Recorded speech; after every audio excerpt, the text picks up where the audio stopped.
Bismillahirrahmanirrahim. Assalamualaikum warahmatullahi wabarakatuh. Berjumpa lagi kita semua dalam ruangan dialog wanita.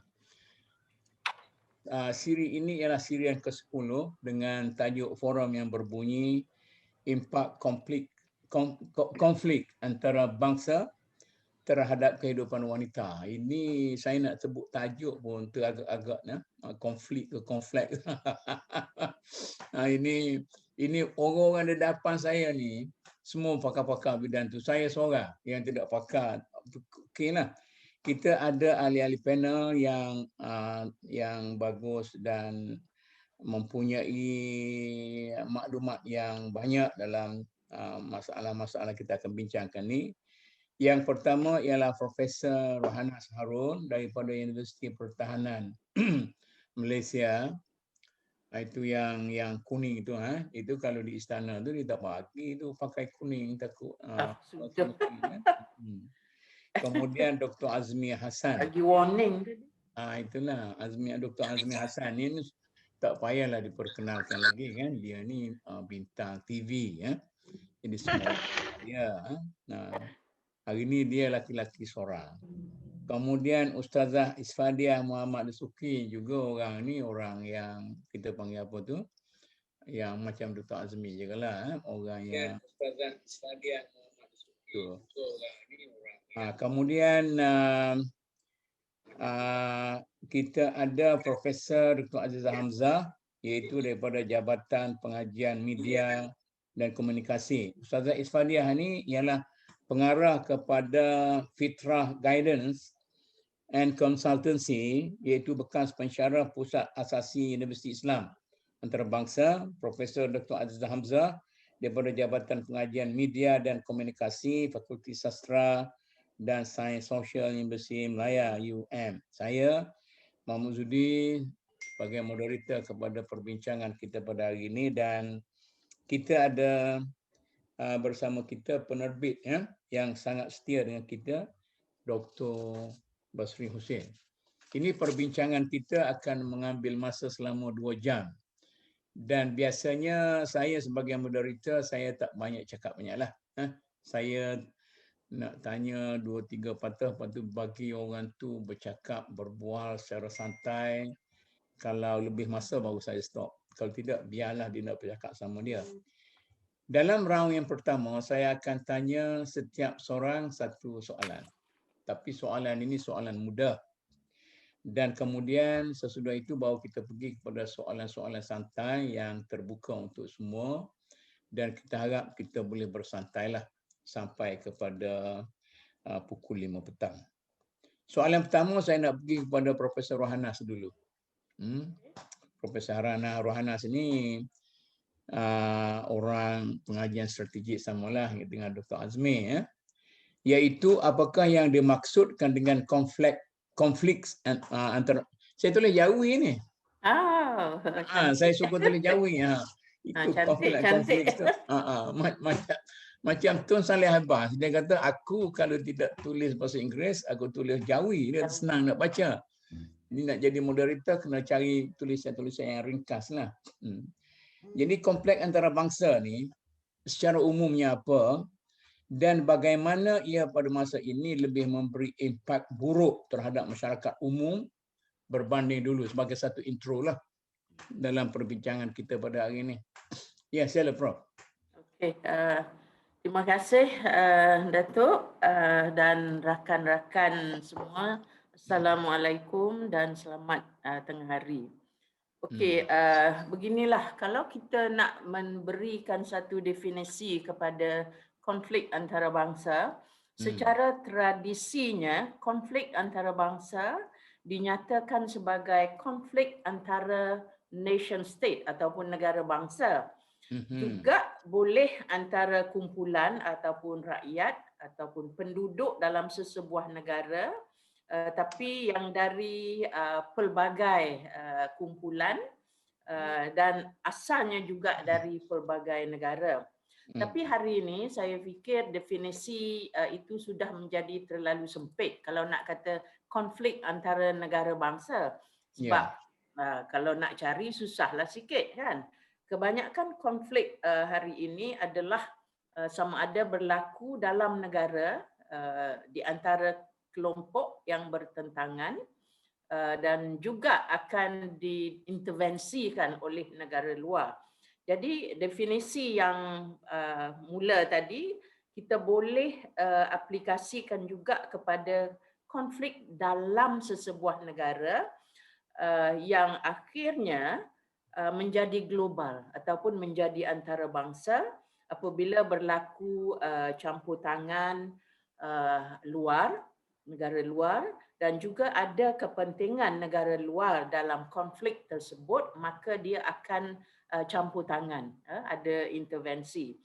Dan juga mungkin pelaku dalam konflik itu, iaitu orang yang terlibat dalam konflik, itu datang dari pelbagai negara. Misalnya dalam konflik di Afghanistan, di antara Taliban, Afghan, tapi campur tangan negara luar. Dan juga pelakunya iaitu kumpulan teroris yang mereka sebut itu asalnya dari negara Arab. Jadi konflik ini sudah ditafsirkan sebagai konflik antarabangsa kerana dia memberi kesan kepada masyarakat antarabangsa. Walaupun sekarang ini perkataan antarabangsa itu, Dr. Azmi tahulah ni, sekarang kita tidak sangat nak gunakan tapi kita pakai global. So apa bezanya global dengan antarabangsa tu? Bila kita sebut antarabangsa itu, dia akan terus menjurus kepada antara negara bangsa A, B dan pelaku dalam hubungan antarabangsa. Dan tapi global ini lebih luas. Jadi ada debate lah di antara mereka yang kata kita boleh masih gunakan internasional atau antarabangsa, tapi ada yang kata tak perlulah boleh guna perkataan global. Tapi kita fleksibel, ya, kita tak boleh menjadikannya terlalu sempit. Jadi bagi kita, kita perlu mencari satu definisi yang boleh diguna pakai dalam beberapa kes, supaya kita tak perlu menyempitkan mencari halangan kepada kita. Yang penting ialah konflik ini walaupun pada asalnya asal usulnya tercetus dan berlaku dalam negara, tapi selepas itu ia kita kata meluas ataupun merebak dan mempunyai kesan global atau kesan di peringkat antarabangsa, seperti misalnya pelarian, penjualan senjata, pemberian senjata, kemasukan bantuan luar, intervensi luar, sama ada dari segi politik ataupun kemanusiaan. Jadi bagi saya secara peribadi, saya lebih cenderung kepada definisi ini, iaitu mendefinisikan konflik antarabangsa merangkumi konflik antara negara, tapi juga konflik dalaman yang mempunyai kesan global atau kesan antara bangsa lah. Sebab hari ini kalau nak cari konflik antara negara A dan B lebih sukar. Tapi kita boleh panjangkan definisi ini untuk merangkumi misalnya orang kata konflik antara Amerika dan China di Laut Cina Selatan. Itu satu persepsi dan konfliknya belum secara fizikal, secara bersemukanya belum berlaku, tetapi sudah ada bibit-bibit yang kita fikir mungkin akan mencetuskan satu konflik terbuka. Itulah. Ini satu Rohana saya betulkan. Yang satu poin yang kita nak faham di sini, bagaimana dikatakan sebagai bahawa konflik yang berlaku sekarang ini lebih memberi impak buruk terhadap masyarakat umum. Kalau dulu mungkinnya, ini saya pungut idea daripada Dr. Azmi punya kalau dulu mungkin kesan buruk itu terhad. Tapi sekarang ini kesan buruk tu makin melebar. Mungkin cuba bagi sikit dari segi poin itu. Okey, Ya, betul. Kalau dulu kita tengok kalau konflik di antara misalnya negara A dengan B, maka kita nampak terkesan kepada A ataupun B. Tetapi hari ini dengan kemajuan teknologi, konflik itu kita tak payah pergi ke tempat itu, kita boleh rasa dan tengok. Misalnya di kaca TV. Jadi ini yang kita maksudkan dengan advancement ataupun kemajuan teknologi. Dia merangkum media. Nanti Prof Azizah bolehlah cakap tentang ini. Bagaimana kalau dulu perang misalnya, kita tak tahu, kalau tahu pun lambat menerima hari ini. Misalnya Arab Spring di Tunisia. Pagi ini berlaku, beberapa minit lepas itu kita sudah boleh tengok di kaca TV. Jadi oleh itu respons masyarakat antarabangsa juga menjadi serta-merta kita tengok itu dalam ruang tamu ataupun bilik kita, maka menjadi lebih terkesan dan dia tersebar lebih luas. Maksud di sini persoalannya mengapa impak buruk?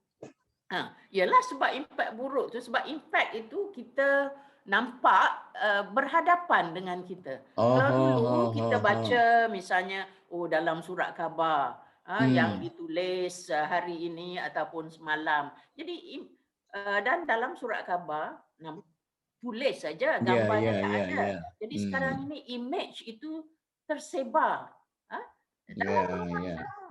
Seluruh keluarga boleh tengok. Jadi saya rasa itulah yang memberi kesan yang lebih buruk. Misalnya kita tengok perang di Syria. Orang mati, kena tembak.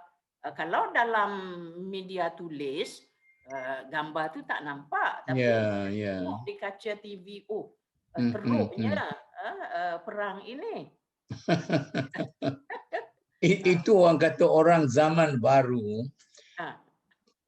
penyampaian bahasanya kurang halus berbanding orang dulu. Begitu kan? Sebab sekarang ni kita sampaikan melalui gambar. Gambar, betul. Gambar, beberapa ayat saja. Macam orang kata satu gambar itu boleh menceritakan peristiwa itu dalam misalnya 1000 perkataan. Satu gambar saja. Betul. Kalau dulu lainlah. Bagi saya lah itu. Okey, Prof. Saya nak beralih kepada Dr. Azmi. Dr. Azmi, cerita ni, konflik antara bangsa ni, okeylah kesan buruk pada umum, tetapi mengapa yang dimaksudkan dengan umum tu wanita? Sedangkan kalau peperangan, kalau dulu-dulu orang kata kalau yang berperang itu laki-laki lah. Tapi sekarang ini kesan konflik antara bangsa itu banyaknya terkena kepada wanita. Mengapa tu?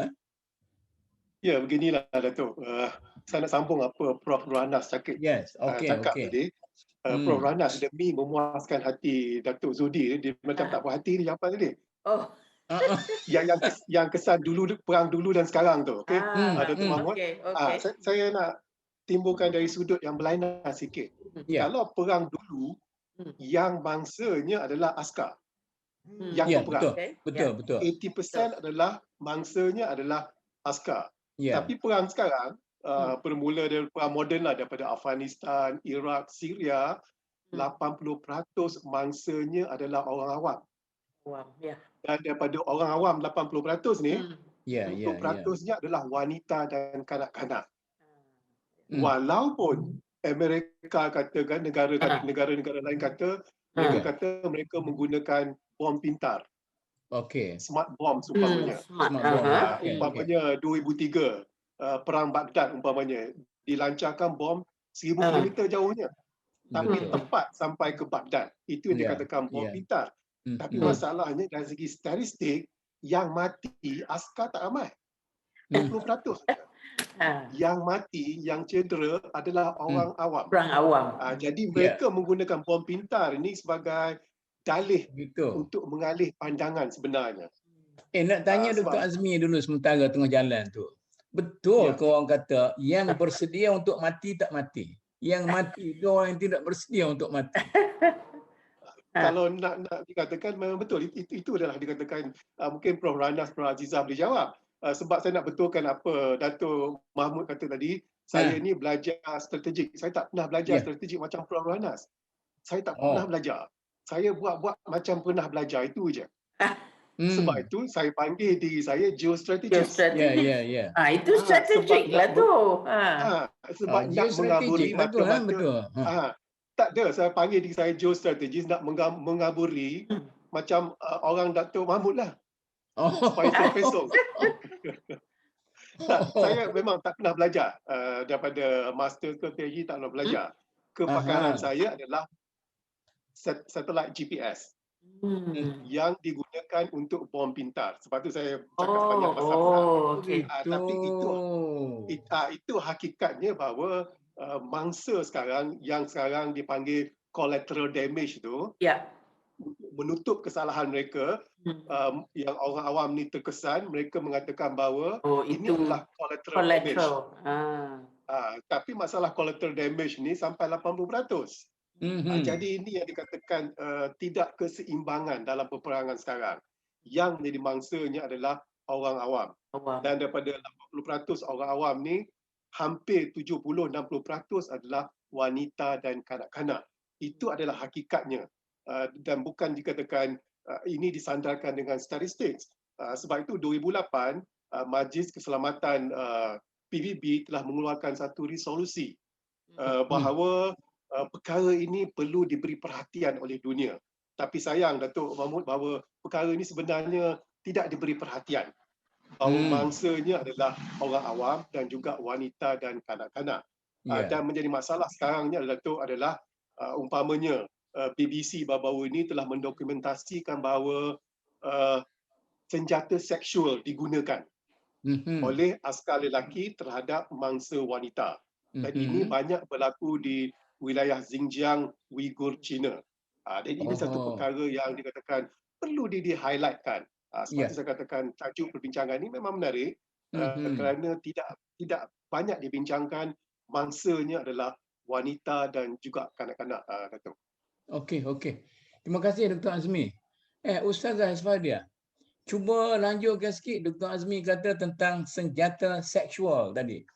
Mengapa wanita menjadi mangsa? Salah satu aspeknya ialah aspek serangan terhadap seksual. Adakah ia merupakan satu benda secara natural ataupun satu strategi untuk mengalahkan pihak musuh? Macam mana Ustazah? Baik, terima kasih pada Prof. Datuk Doktor. Seterusnya kepada Prof. Dr. Rohanas, Dr. Azmi, Prof. Dr. Azizah dan begitu juga dengan Dr. Basri. Alhamdulillah, bismillahirrahmanirrahim. Saya nak cerita benda ni besar sangat sebab saya ustazah je, ustazah kampungan. Jadi nak dengar cerita macam ni macam takut je depan je. Dalam hidup ni perkataan sahaja tu kita buang lah Dr. Azmi kan? Tapi nak gantikan apa tu? Dia ada hard skill, ada soft skill. Itu cerita macam Dr. Azmi dah cerita tadi kan. Dia bawa diri dia melalui dia punya soft skill dia. Lebih masyhur daripada hard skill. Masya Allah. Jadi saya minta izin, minta laluan. Seandainya kalau ada jawapan-jawapan saya yang kurang ini tolong cover, tolong backup. Maklumlah saya rasa saya macam perasan muda lah pula kan. Ini semua orang yang berpengalaman depan saya, Masya Allah. Baik, bila kita cerita berkenaan dengan masalah wanita dan juga kanak-kanak yang menjadi mangsa dalam peperangan, dan khususnya pada sudut senjata seksual, dia ada 3 kategori di mana memang dunia ketenteraan itu menganggap bahawa seksual ini sebagai pembakar semangat. Jadi dilakukan di mana ada pelacuran di kem-kem ketenteraan itu sendiri. Dan mereka merasakan itu adalah perlu, penting, peruntukan penting untuk melancarkan semangat mereka berperang. Tetapi akhirnya nanti pelacuran yang ada di kem-kem ketenteraan itu boleh menjadi mangsa rogol ataupun mereka mendapat penderaan fizikal malah ke tahap pembunuhan. Okey, itu satu kategori. Kategori yang kedua adalah rogol yang dilakukan secara rambang. Dan ini adalah kita katakan sebagai kesan daripada peperangan itu sendiri, di mana mereka akan melakukan rogol itu pada wanita-wanita yang lokal lah, penduduk-penduduk tempatan dan sebagainya. Dan of course fungsi dia itu sebagai penghinaan ataupun intimidasi terhadap musuh. Dan yang ketiga yang sebagaimana Datuk Mahmud Zuhdi sebutkan tadi, iaitulah rogol yang strategik. Mereka mempunyai perancangan-perancangan dan serangan seksual ini dilakukan secara sengaja yang terancang. Dan atas dasar kaedah dia adalah untuk pertama memalukan, bukan memalukan si mangsa saja, tetapi dia nak memalukan target sebenar dia pada masyarakat itu, kumpulan tersebut, etnik tersebut dan negara dia. Okay.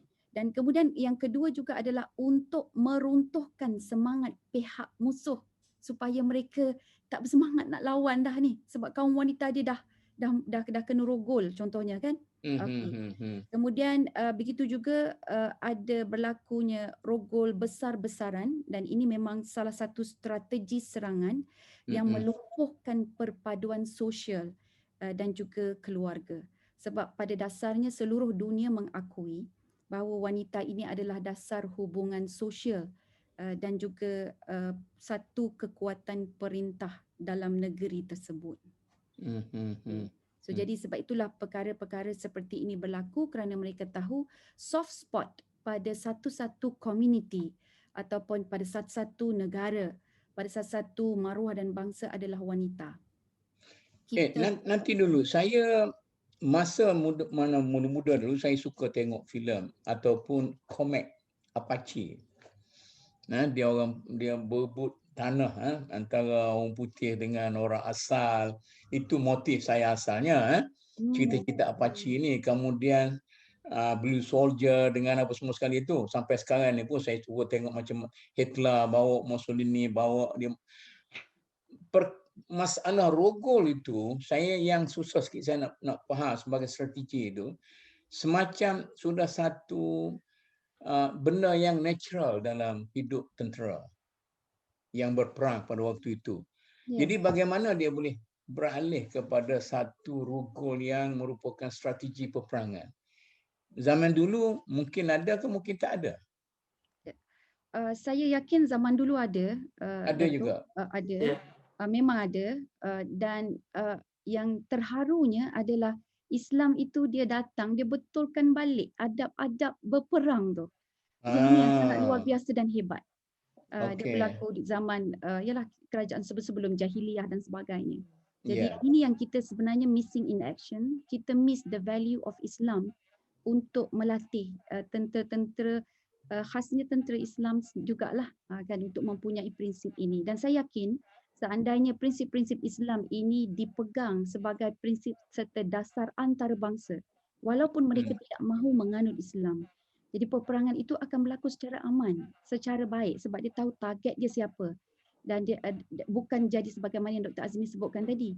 Kan dia buat collateral damage sebagai alasan, 80% dia punya mangsa adalah wanita dan sebagainya, Datuk. Okey, terima kasih. Nak beralih kepada Prof. Azizah. Ini orang media ni kan, tapi kita nak minta dia cerita bukan saja soal rogol, bukan saja soal apa, pelarian pun wanita juga. Macam mana ni? Macam mana ya? Malangnya kehidupan wanita. Malang ya? Ini bunyi macam dalam filem Ramli, malang. Apa yang terasa tu terasalah. Terima kasih ya Prof. Emeritus Datuk Mahmud Zuhdi kerana menjemput saya dan berpeluang untuk berinteraksi ya dengan pakar-pakar pada hari ini. Yalah tadi Prof sendiri sebut tentang bagaimana filem-filem Western dia panggil kan? Western. Selalu dia tunjuk bahawasanya mereka merogol wanita kulit putih dan sebagainya. Tapi kita tahu dalam sejarah sebenar bahawa mereka lah bangsa yang telah dinyahkan dari Amerika Utara, ya. Mereka adalah mangsa sebenarnya, ya, dan Native Americans tu adalah mangsa sebenarnya. Tapi kalau kita lihat dari segi kandungan, ya, kandungan budaya entertainment yang terdapat di Hollywood, seolah-olah yang menjadi mangsa adalah wanita kulit putih, ya. Orang tu datang meneroka, mengambil tanah, tapi mereka dibunuh, ya. Itu adalah masalah yang besar yang kita sedang hadapi apabila kita cuba, ya, memberikan, ya, pencerahan tentang kandungan media umpamanya, terutama sekali apabila mereka membuat liputan tentang peperangan, tentang kes-kes pelarian umpamanya. Ya, kita diberi gambaran dalam kandungan akhbar online dan sebagainya, seolah-olah negara-negara barat lah yang banyak membantu dalam kes-kes pelarian dan sebagainya. Sedangkan kita tahu bahawasanya negara Turki umpamanya pada masa sekarang adalah negara yang paling ramai menerima pelarian dari semua negara, ya. Bukannya negara barat. Kalau nak kira negara barat, saya rasa Prof Rana dengan Prof Dr Azmi tahu bahawasanya hanya negara Jerman sahaja yang menerima pelarian secara terbuka. Tapi ialah Angela Merkel pun menerima jugalah kritikan dari negara Germany kerana dia dipercayai mengambil mengamalkan sifat sempadan yang terbuka untuk pelarian dari Syria.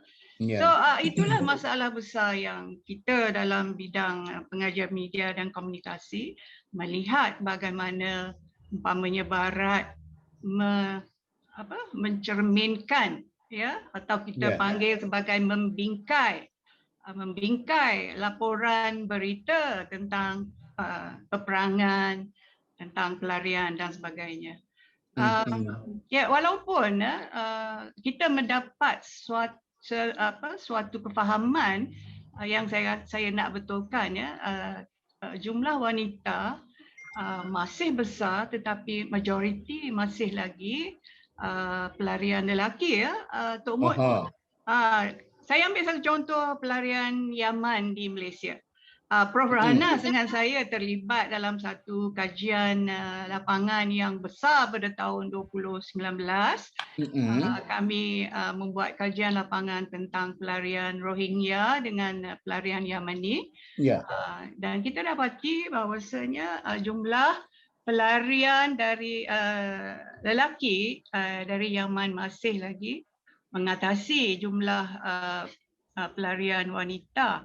Tetapi apabila kita gabung, seperti yang Dr. Azmi cakap, apabila kita gabung pelarian wanita dengan kanak-kanak, maka kita menjadi cemas kerana ya, peratusan itu akan bertambah dengan begitu besar wanita dan kanak-kanak. Dari situlah kita lihat majoriti, kerana pada akhirnya saya rasa wanita itulah yang dibebani dengan kanak-kanak yang berada bersama mereka. Jadi tidak benarlah, ya. Saya bagi contoh pelarian lelaki Yamani pada tahun 2019, ya, kita mendapat data 3,668 lelaki dan pelarian wanita Yaman hanya 1,048. Ya, di situ kami membuat satu interview intensif, focus group discussion dengan pelarian wanita Yamani, dan kita membuat satu focus group dengan refugees dari kita mewakili, ya, kita lihat Rohingya mewakili Asia Tenggara dan Yamani mewakili negara-negara Arab dan Afrika Utara. Ya. Nanti dulu. Saya rasa kalau saya kata bezanya ialah kerana orang Arab tu dia punya budaya. Mungkin sebab mengapa yang laki-lakinya lebih ramai, beza jauh sangat dengan wanita. kerana budaya orang Arab tu tidak nak expose masyarakat wanita dia kepada luar, maka disimpan di rumah walau bagaimana susah sekalipun. Sama ada pelarian Yaman ini pelarian perang ataupun pelarian bisnes. Ya, betul Bu. Pelarian ekonomi. Pelarian ekonomi. Kita dapati bahawasanya mereka setelah perang tercetus, I'm sure Prof Rahana tahu ya, di Yaman berlaku beberapa peperangan bermula dari 1999 sampailah 2004 dan sekarang perang Saud dengan Houthi di Yaman ya. Sekarang ni setelah perang meletus, mereka menuju kebanyakannya ke Turki dan sebagainya, ke Eropah. Tapi yang menghala ke Malaysia adalah kumpulan yang mengikuti suami, dan mereka mendapati. Saya tertanya juga, mengapa mereka memilih Malaysia sedangkan kebanyakannya ingin ke Eropah? Mereka mengatakan bahawasanya visa pelancongan Malaysia banyak membantu mereka. Mereka masuk dan selepas tu baru mereka memohon taraf pelarian UNHR. Gitu. Jadi saya sebagai orang Malaysia amatlah berbangga dengan sikap kerajaan kita lah. Walaupun kita bukan kita bukan salah seorang yang merupakan ratification Prof Ranas? Geneva Convention. Mengenai pelarian. Kita tak sign benda-benda tu, tapi dari segi praktisnya kita amat membantu. Itu saya sokong. Bukan kerana kita dengan dia untuk sama-sama pakai kain pelikat. Itu patut Tok Mut yang jawab. Nanti minta Dr. Azmi lah jawab. Makan nasi Arab. Makan nasi Arab. Dia sekarang ni nasi Arab ni sudah hampir mengalahkan nasi kandar. Nasi kerabu. Dan nasi kerabu tak kalah nasi kandar. Mungkin kita umumkan, kata saya mula masuk perbincangan ni, masuk pada umum.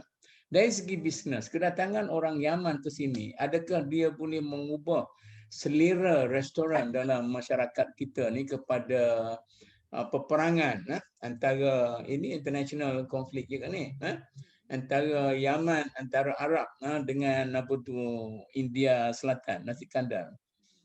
Saya teringat Tok Mut, saya teringat dengan satu syarahan oleh Prof Ulum. Prof Ulum, Dr. Syamsul Amri. Dia mengatakan tentang fenomena mamakization of masyarakat Melayu. Kemungkinan sekarang betul lah apa yang Tok Mut kata. Kemungkinan sekarang ialah Yemenization of budaya Melayu. Okey. Nanti kita masuk kepada perbincangan yang lebih umum kan. Kita ambillah COVID-19 kita ni. Saya nak tanya akibat buruk daripada COVID-19 kita ni, apakah betul juga ditanggung oleh wanita lebih daripada laki-laki? Kita tengok secara keseluruhannya, misalnya bukan soal penyakit saja, tetapi mungkin soal perkara yang berbangkit daripada itu dan sebagainya. Akhir sekali tolak campur, wanita juga jadi mangsa. Boleh saya buka siapa-siapa yang dulu nak start? Kita lelaki. Okey, silakan. Kalau ikutkan data rambang, bukan data yang betul-betul yang boleh diharapkan, Puteri UMNO mengatakan bahawa 70% mereka yang terkesan akibat COVID-19 adalah wanita, termasuk yang dibuang kerja, gaji diturunkan. Dan ini juga data ini juga oleh WIM, Women Institute of Asia, yang mengatakan wanita adalah yang paling terkesan.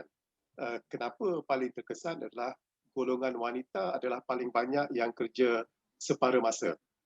Jadi kalau buang kerja pun yang separa masa itu yang dikatakan akan dibuang kerja. Sebab bagi saya COVID-19 ini dianggapkan sebagai konflik global yang dikatakan berpunca daripada tempat lain. Kesannya semua serata dunia yang terkesan.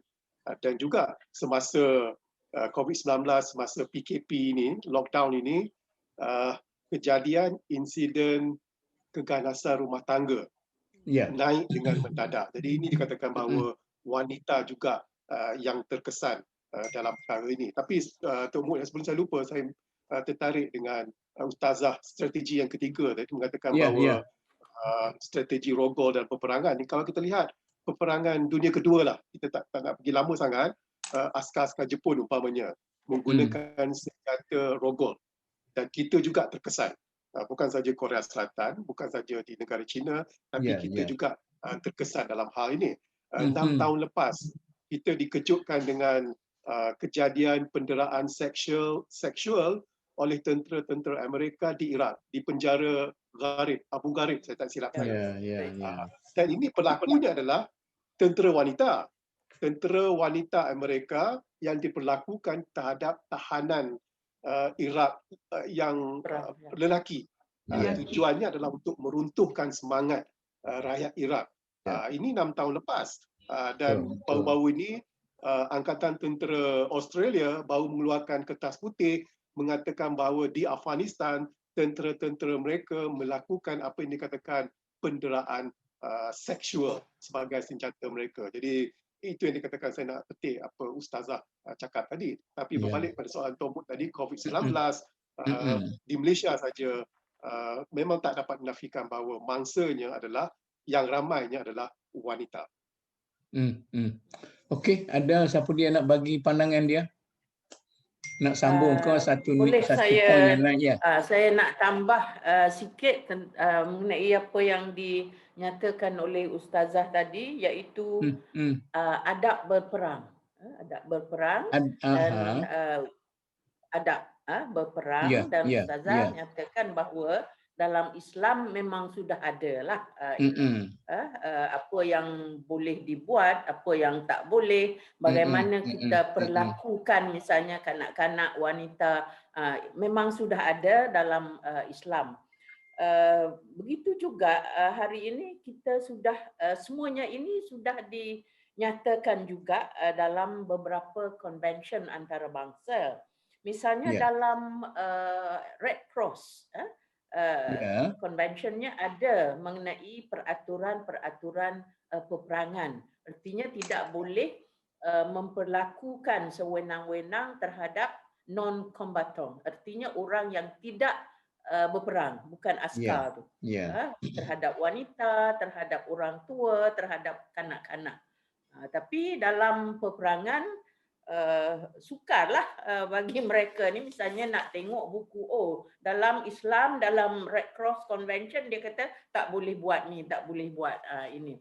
Jadi itu memang sudah ada, tetapi dalam banyak keadaan tidak diikuti. Misalnya kita tengok dalam perang Rwanda, Burundi, itu rogol, kes rogol paling banyak. Dan saya setujulah dengan apa yang Ustazah cakap tadi, dan Dr. Azmi juga cakap, iaitu salah satu tujuannya ialah untuk meruntuhkan semangat. Jadi kesan psikologi itu amat besar dan paling mendalam, lebih mendalam daripada misalnya luka dari segi fizikal. Misalnya kalau terkena tembak ataupun terkena pisau, kita luka, tapi mungkin selepas 6 bulan pergi jumpa doktor, luka itu bila pakai ubat sudah hilang. Tapi kesan psikologi daripada rogol misalnya, penderaan itu akan mungkin sepanjang hayat. Dan bukan wanita yang kena rogol itu saja akan merasa, tetapi keluarga dia juga. Misalnya kalau suami dia, apa nanti dia fikir, bini aku ini telah dirogol. Mungkin dia diejek ataupun dipandang rendah. Mak, ibu bapa, saudara mara. Jadi itulah yang kita kata kesan rogol ini bagi saya lah lebih daripada peluru. Tahu tak? Dr. Azmi, Prof. Azizah. Dr. Azmi. Iyalah, kalau balik kepada cerita Abu Gharib tadi, saya saja nak sebutlah. Kebetulan saya jadi tamu ICRC kat Geneva. Dia dalam satu sesi yang khusus lah, dia tunjukkan dia nak tahu pendapat kita orang Malaysia macam mana nak menyelesaikan. Saya tengok bukan saja orang-orang Amerika tu yang jahat, tapi Arab pun terlampau keras sangat sehingga berlaku apa yang berlaku di Abu Gharib tu. Sehingga saya katakan kita orang Malaysia pendekatan kita lembut, tapi orang dia tak percayalah. Ingat ke Malaysia ni apa sangat. Kata kita cuba menyelesaikan konflik di Thailand di antara orang Islam dengan orang Thai dan sebagainya, kita pendekatan kita lain. Tetapi adakah ini kerana adanya background yang tertentu maka berlakunya peperangan bumi hangus begitu kan? Istilah Bismarck dulu. Bila perang saja hanguskan semua sekali. Macam mana ni? Maksud Datuk, kalau orang Malaysia ini dia ada apa? Satu pegangan. Pertama, di Malaysia ini kita tidak, sejak tamat Perang Dunia Kedua, Malaysia tidak mengenali melalui perang, kecuali konfrontasi. Itu satu perang yang terhad, tak boleh kita perang pun. Jadi kita tidak melalui peperangan. Jadi bagi kita ada perang atau peperangan itu memang diajar di institusi ketenteraan, tetapi sejauh mana itu akan dipraktikkan ataupun adakah bila berada dalam keadaan berperang itu, adakah tentera ini dia akan, saya sebutkan tadi, adakah dia akan ingat apa yang dia pelajari ataupun diajar. Jadi mungkin tadi Ustazah sebutkan bahawa menggunakan rogol ini sebagai satu senjata dalam perang ada dua cara. Satu, terancang. Jadi terancang tu kita fahamlah apa tujuan. Yang kedua itu rambang. Jadi kalau nak tengok dalam beberapa kes ada terancang. Selain rambang, tapi dalam Abu Gharib ni macam mana Dr. Azmi? Adakah itu rambang ataupun terancang? Macam mana Dr. Azmi? Ya, ginilah Tok Mun. Mula-mula jawab soalan yang naluri orang Arab dengan orang Melayu kita ni memang ada bezanya. Saya ambil contohlah 2013 bila Angkatan Tentera Malaysia melancarkan serangan terhadap lanun-lanun di Lahad Datu tu menggunakan jet pejuang F-18, ramai yang memsoalkan. Lanun tu, militan tu cuma 20 orang je. Kenapalah pakai sampai jet pejuang bom tu? Orang ceroboh negara kita ni, kita masih nak perbaik sangka lagi. Berilah mereka peluang. Jadi itu naluri orang Melayu lah. Orang kita. Kita berbeza dengan orang Arab. Orang Arab sebab tu sampai sekarang duk asyik berperang je. Dan mungkin Prof. Azizah, Rohanas tahu, kalau tengok konflik di Yemen tu, kalau kita buat satu kaitan di antara kuasa-kuasa ketiga memang pening kepala. Sebab dia berkait memang pening kepala. Jadi memang kita ni naluri kita ni memang betul kata Nur Hanas, kita tak pernah melalui peperangan secara besar-besaran. Tapi kalau nak dibandingkan Atok Mud ya, jati diri di antara Melayu Malaysia dengan Melayu Indonesia jauh bezanya. Pemikiran mereka berlainan. Bila Rohana sebut Laut Cina Selatan tadi, bila nelayan Cina ceroboh Natuna Indonesia aja meletup habis kat Indonesia. Sampai Pak Jokowi pun nak ambil campur. Kita tak ada. Kita nelayan Cina ceroboh tiap-tiap hari dekat beting Serupai dengan beting Patinggi Ali dekat Sarawak tu. Media buat tak tahu, senyap saja. Jadi itu yang ditekan bahawa dalam hal ini media juga mainkan peranan Prof. Azizah dalam menanam sifat jati diri itu, bahawa kedaulatan sebenarnya tak boleh dipermainkan.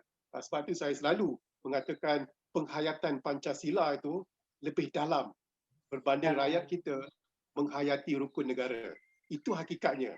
Dan ini berlaku bukan secara tak sengaja. Ini adalah perancangan pemerintah masing-masing. Dan kita, saya rasa agak ketinggalan dalam hal ini. Itu belum kita banding dengan rakyat Melayu Singapura lagi, Brunei lagi. Memang kita jauh ke belakang pada pandangan saya lah. Okey, saya buka ruang ini. Walaupun tadi kita nak bincang tentang COVID-19, tetapi oleh kerana ini masalah agak penting. Apakah sudah menjadi budaya kita, orang Melayu ni sangat berdiplomasi? Sehingga pada zaman Tengku, saya ni yang paling tua ni kan, pada zaman Tengku dulu kita kata kita tolak, mereka tolak, kita ansur. Bila Tengku Abdul Rahman kata kita perlu bertolak ansur, maka kita jawab, ya, mereka tolak, kita ansur. Mereka tolak, kita ansur. Apakah itu suatu budaya kita ataupun kerana sebab-sebab khusus semasa sahaja? Kita keluar sekejap lah kalau sudah ada orang nak bincang hal ini. Saya sebagai guru ya, guru mengajar media komunikasi ya, saya lebih menekankan aspek-aspek peace journalism. Saya kurang sangat memberi penekanan terhadap war reporting umpamanya ya. Kecuali dalam keadaan-keadaan yang betul strategik di mana kita melihat bagaimana contohnya Amerika cuba ya menghalalkan cara-cara mereka dari segi pembunuhan, dari segi membina kepercayaan orang supaya percaya bahawa contohnya Iraq mempunyai weapons of mass ni. Padahal tak ada ya. Padahal tidak ada. Saya teringat lagi di UK salah seorang profesor telah ya membunuh diri kerana dia mendapati selepas itu bahawasanya pelaporan tentang weapons of mass destruction Iraq itu merupakan suatu pembohongan yang besar. Tapi itu dia berasa begitu bersalah tentang pembinaan pelaporan yang condong ke arah melihat Saddam Hussein sebagai musuh nombor satu dunia dan umpamanya. So dari segi itu saya lebih merupakan orang yang bertolak ansur jika benarlah itu satu sifat Melayu. Jadi pendekatan saya adalah ke arah peace journalism dan ke arah memberi suatu assessment tentang apakah kekuatan dari segi masa itu ya, kekuatan daripada orang yang hendak berperang, apakah kelemahan orang yang hendak berperang. Ya, jadi sayanglah perkara-perkara itu terjadi apabila sudah berakhir peperangan, apabila Saddam Hussein telah pun meninggal dunia dan sebagainya. Jadi betul seperti teman-teman bercakap tentang hari ini, mungkin sudah tiba masanya kita membuat suatu pembaruan umpamanya. Ya. Barangkali kita tidak harus lagi sentiasa memohon maaf. We are polite to a fault, orang putih kata. Sehingga terlampau-lampau sangat dari segi kesantunan kita dan sebagainya. Kalau betul nak berperang, kena ubahlah ya. Tapi harapan saya tidaklah begitu. Tapi kalau melihat kepada pemikiran Ustazah, pemikiran Dr. Azmi, Prof. Rohanas, mungkin kita perlu pada saat-saat tertentu mengubah strategi. Itulah kekuatan kajian mereka, ya. Dan mungkin saya pula dari segi pelaporan media dan sebagainya melihat bagaimana Barat menjual cerita mereka dan bagaimana cerita itu hampir 100% palsu. Itu sajalah kalau nak bincang tentang hal itu. Kita adakan satu sesi tentang kepentingan kiasu dalam mempertahankan politik tanah air kita. Jadi saya nak pergi kepada nak tanya Ustazah sikit ni. Kita tadi nak bincang tentang COVID-19 dan kesannya terhadap wanita, terutama sekali domestic violence ke apa semua sekali. Apakah Betul ke yang betul menjadi mangsa itu wanita ataupun laki-laki? Ya. Okay, terima kasih Datuk. Itulah yang digembar-gemburkan dalam artikel-artikel dan sebagainya. Kita didedahkan pada kenyataan bahawa kaum wanita ini yang banyak terjejas sewaktu COVID-19, dan bukan sewaktu COVID-19 ini saja, mana-mana pandemik sebelum itu pun berlaku benda yang sama, especially pada yang kita panggil domestic violence lah, keganasan dalam rumah tangga itu. Baru-baru ini ada satu artikel yang dikeluarkan oleh Jagori, dia NGO di Delhi. Dia melaporkan bahawa ada penurunan panggilan kecemasan sebanyak 50% sewaktu lockdown. Dan mereka membuat andaian penurunan itu adalah kerana pendera-pendera ini yang dipanggil, yang tak kisahlah siapalah kan, kita nak sebut lelaki kan, dah kita dah menuduh, tapi memang macam itulah jadinya. Tak apalah, lelaki ada seorang, yang Dr. Azmi seorang. Jadi berlaku di dalam rumah tangga dan mereka tidak boleh nak akses mendapatkan bantuan. 50% kurang panggilan tersebut kerana ada lelaki-lelaki yang mendera yang mengawal pergerakan mereka. Jadi ini yang disebutkan oleh Jagori kerana dikatakan takut terdedah pemanggil yang buat itulah. Dan ini merupakan violence yang berlaku sewaktu pandemik itu. Betul kata Profesor Dr. Rohana, maksudnya dia akan berkait rapat pada kita punya masalah psikologi pada jangka masa yang panjang lah. Okay. Dan ini bukan berlaku hanya di India, dia berlaku juga di Australia. Jenayah domestik meningkat 5% walaupun jenayah umum menurun. Jenayah umum dia turun, tapi sebab penjenayah semua dia balik rumah kan. Jadi jenayah di rumah ini yang meningkat lah pula. Dan kemudian di China 3 kali lipat. Jadi berganda, 3 kali ganda. US meningkat 21 hingga 35%. Dan di Malaysia apa yang berlaku adalah semasa minggu pertama lockdown, domestic violence hotline itu senyap minggu pertama. Dan kemudian pada bulan yang pertama mendadak meningkat ke 44% panggilan kerana domestic violence. So itu adalah hakikat yang berlaku. Maksudnya dia macam seolah macam pergerakan sebagai tsunami, Datuk. Jadi macam senyap kan, tiba-tiba gelombang zap dia naik 44%. So pada saya lah secara peribadi bila kita baca artikel-artikel ini, saya nampak bahawa mungkin pada skop keibubapaan, sebab saya suka untuk bincang benda-benda keibubapaan ini, kita sebagai ibu bapa ataupun pendidik kena melahirkan generasi-generasi lelaki yang lebih bertanggungjawab. Dia mempunyai sifat semangat kewalian dia tu. Wali mudbir ke wali apa kepimpinan tu lah. Dan mempunyai kecerdasan emosi yang lebih lah. Sebab wanita kita tahulah kan, banyak songil, banyak mengeluh, banyak menangis kan. Dia tak tahan mungkin berhadapan dengan perkara tersebut. Jadi itu yang berlaku, keganasan demi keganasan lah. Ini perlu. Saya ada satu falsafah tu tentang tu. Falsafah saya, lidah wanita lebih panjang daripada tangannya. Saya setuju. Tangan laki-laki lebih panjang daripada lidahnya. Lidah wanita.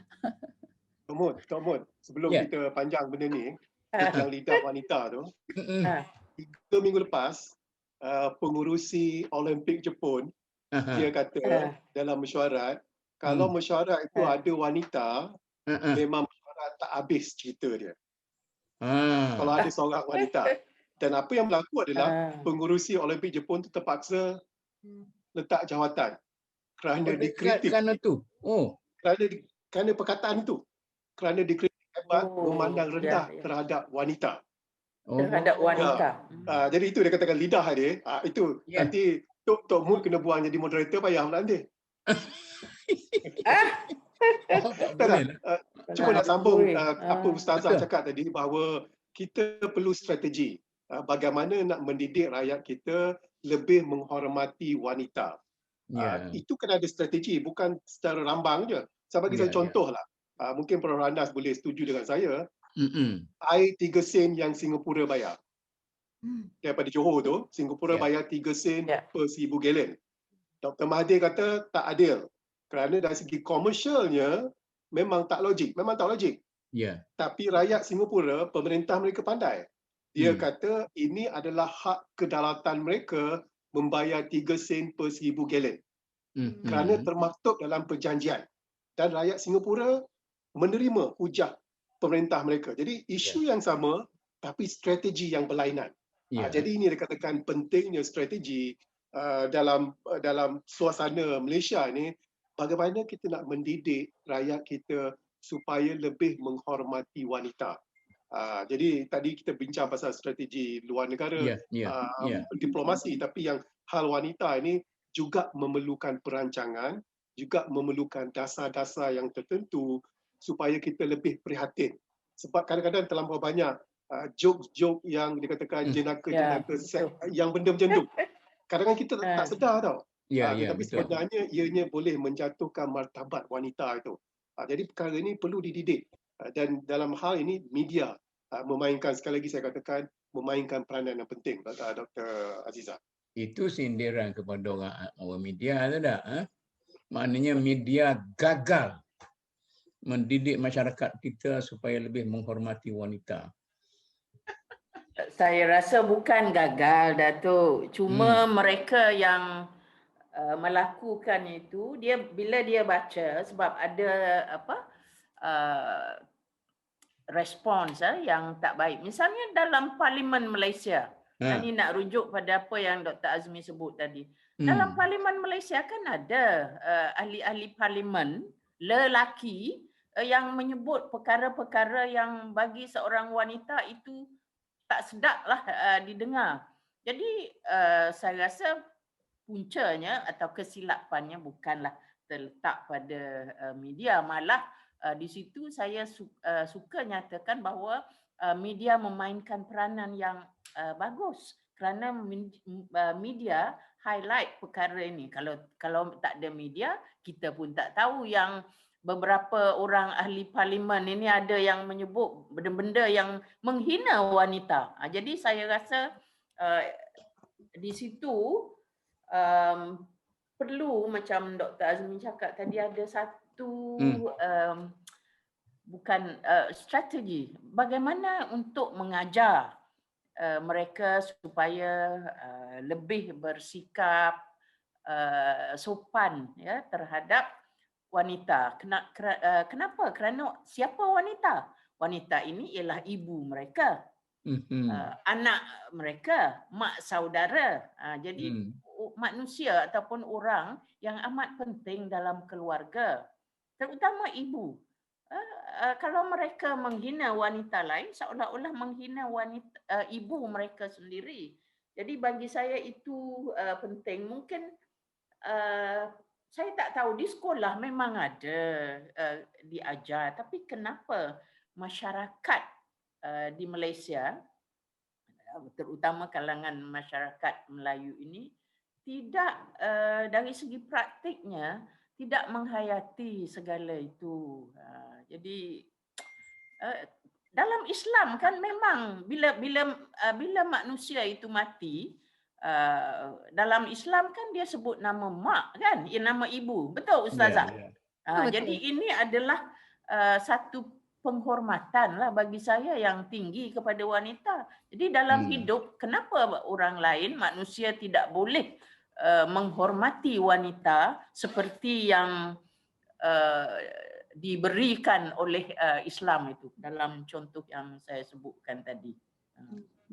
Nampak bersemangat benar Prof. Rohana sini. Ada siapa dia tolong marahkan sikit Katalah contoh dalam parlimen tu.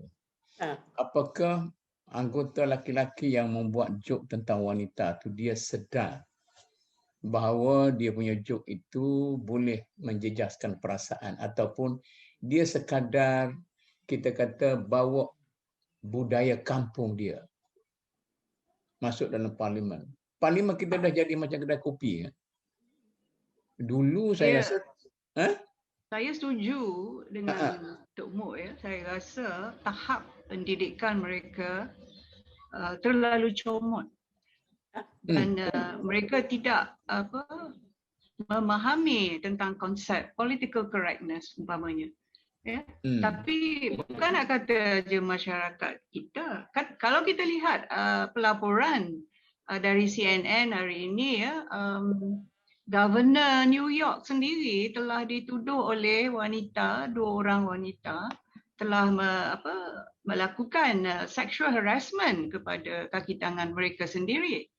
Ya, itu adalah seorang governor yang dan even bekas Presiden Trump juga berdepan dengan pelbagai, ya. Itu adalah suatu budaya masculinity yang saya anggap agak pada tahap yang betul-betul parasitik lah pada saya. Dan malangnya dalam budaya kita sendiri pun elemen ini berada tiap hari, tiap saat. Walaupun dalam grup-grup WhatsApp kita, mereka tahu bahawasanya adalah dalam grup itu ada ahli-ahli wanita. Tetapi dengan begitu senang, ya, mereka melontarkan perkataan-perkataan yang menghina, malahan merupakan pornografi pun sudah ada disiarkan dengan begitu senang sekali. Maka saya rasa di sini, ya, para ulama, Prof Rohanas dia dah balik kat saya ni. Tapi saya bukan ulama, Okey, tak apalah. Mungkinkah itu suatu pendekatan yang tidak berkesan dari segi pengajaran Islamic Studies. Ya, kenapa, ya, pihak lelaki begitu sekali mudah, ya, meninggalkan adab sopan apabila mereka berasa yang mereka ingin menyatakan dengan begitu sekali. Mereka senang sekali, ya, lupa tentang tata susila, bahawasanya ada dalam kalangan mereka itu wanita yang harus dihormati. Dari segi tak nak dengar lah, dari segi konsep tak nak dengar. Kalau dalam parlimen tu perkataannya betul seperti yang dibincangkan, agak kesat. Adakah dia pada saat itu terlupa pedomannya sudah tidak ada pedoman? Itulah saya rasa dari segi iman. So saya masih lagi meletakkan di bahu-bahu para ulama kita. Adakah kita perlu mengadakan suatu pengajaran darurat tentang perkara-perkara seperti political correctness, benda-benda yang tak boleh diujar dalam kalangan grup sama ada kecil ke besar. Minta maaf lah, ya, Tok Mut. Okey. Dan kamu tak payah jawab. Sekarang ni saya nak lantik Dr. Azmi sebagai ulama. Dia wakil lah.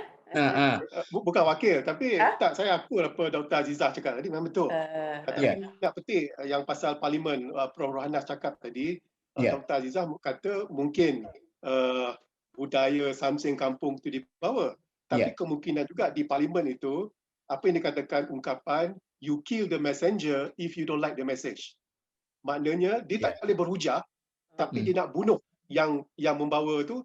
Dia gunakan definasi ungkapan seksi, ungkapan seks dikatakan untuk menjatuhkan maruah ahli parlimen wanita itu. Tapi agak menyedihkan bila ungkapan-ungkapan itu dikeluarkan dalam parlimen. Memang yang mengeluarkan itu minta maaf, tapi di luar, di publik itu dikatakan masih menyokong yang mengeluarkan perkataan nesta yang demikian. Itu yang menyedihkan. Ini yang dikatakan pengajaran yang perlu diberi. Kalau saya lihat sekarang ni, polemik sekarang, ada 2 menteri wanita yang diserang kerana rupa paras mereka dan tubuh mereka. So, Mut tahu siapa 2 menteri? Tak payah sebut lah kan? Kita boleh anggap siapa. Yalah, kita semua tahulah. Semua tahu.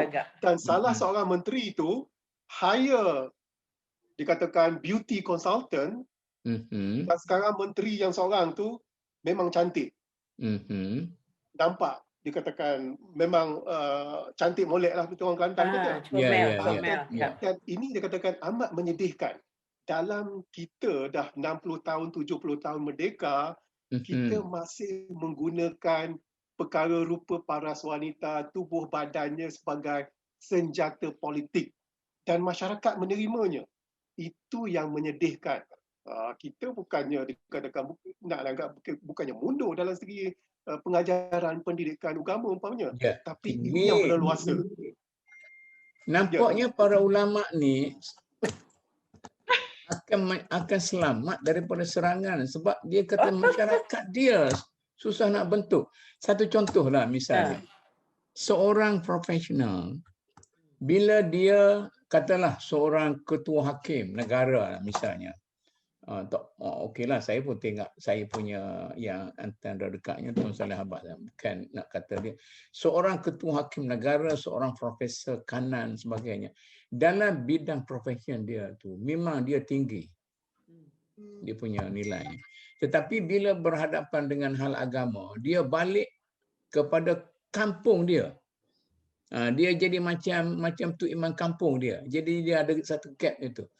Jadi adakah kegagalan para ilmuwan agama atau kerana masyarakat kita, budaya kita masih rendah dari segi itu? Kena tanya Ustazah Espadiah lah, dia yang mewakili. Saya tak boleh ikut bias hari ni. Saya ambil kiasan, Datuk.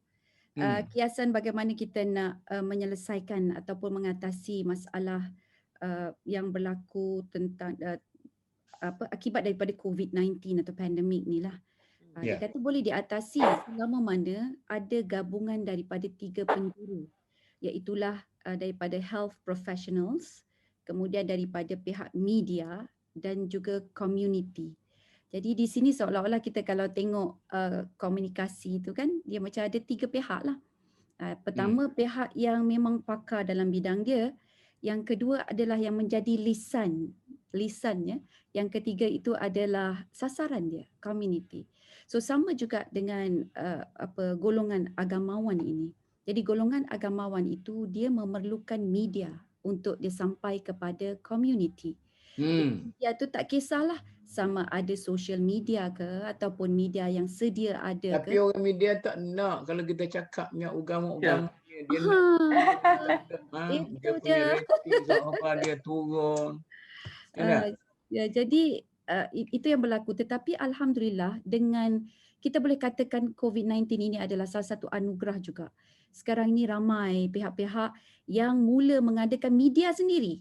Jadi ustaz-ustaz, saya sendiri Tok Mut, saya punya ruangan. Setiap pagi saya ada buat parenting checklist yang menurut Islamic point of view. Jadi di situ saya menyampaikan message saya lah. Okey, cumanya apabila berlaku perbezaan pandangan yang amat ketara, tidak dapat disatukan, mereka mempunyai sentimen-sentimen tersendiri di kalangan ulama itu. Datuk Mut sudah tentu sangat arif tentang hal ini dan kebanyakannya berlaku di kalangan ustaz-ustaz kaum lelaki. Yang perempuan ini senyap sikit, tak adalah okeylah, bolehlah damai, bolehlah aman. Tengok Prof. Rohanas, dia masih lagi jaga wanita dia tu. Tapi alhamdulillah Datuk, saya seronok berada dalam rakan wanita sebab berada kat situ diorang tak banyak mengumpat. Tak banyak mencemur. Betul, saya rasa selamat. Saya rasa tenang. Tapi bila masuk ke WhatsApp yang yang satu lagi tu, janda lelaki, saya takut, saya sedih sebab kita mengharapkan tak ada lain. Inilah satu-satunya hero-hero kita yang patut berada di hadapan. Tapi mereka saling bertelingkah dan juga bergaduh sesama sendiri, padahal benda yang sangat kecil sebenarnya. Boleh disatukan tapi tak boleh. Tak tahu kenapa. Apa masalahnya? Salah ibu mengandung kah? Okey, itu soalan. Soalan lain. Dia macam ni. Mungkin kalau saya sangkut sikit. Masyarakat kita berhadapan dengan krisis ulama. Mungkin yang dikatakan ulama tu bukan ulama. Tetapi masyarakat kita keliru. Menganggap Nampak begitu kan? Sebab itu kadang-kala pembawaan yang so-called ulama itu yang sebenarnya boleh memberi kepada sesuatu yang, sebab saya ada satu kes kan, misalnya saya kata dan tentang halal haram. Bila mereka itu berbeza pendapat, saya kata kalau saya jawab dalam media, tentu kalah saya. Maka kita mesti bertolak ansur di sini. Awak berhenti dan saya sangat bersyukur kalau awak tidak lagi mempertahankan idea yang mungkin begitulah. Saya pun tidak nak mempertahankan pihak ulama dan apa semua sekali itu, tapi tak tahulah. Ini kita tak dengar lagi daripada saudari kita Siti Kasim. Dia serang semua sekali.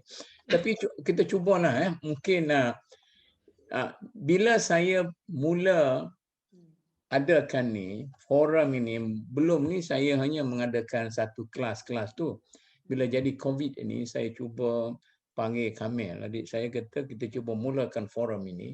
Isu kita asalnya, apakah COVID-19 ini boleh jadi satu turning point untuk orang kita lebih berbudaya, lebih bertamadun, dan kita cuba mengambil peluang untuk menukar arah tamadun itu ke arah kita yang lebih positif. Tapi tak tahulah, kita tak cuba buat penilaian lagi sejauh mana kita punya perbincangan.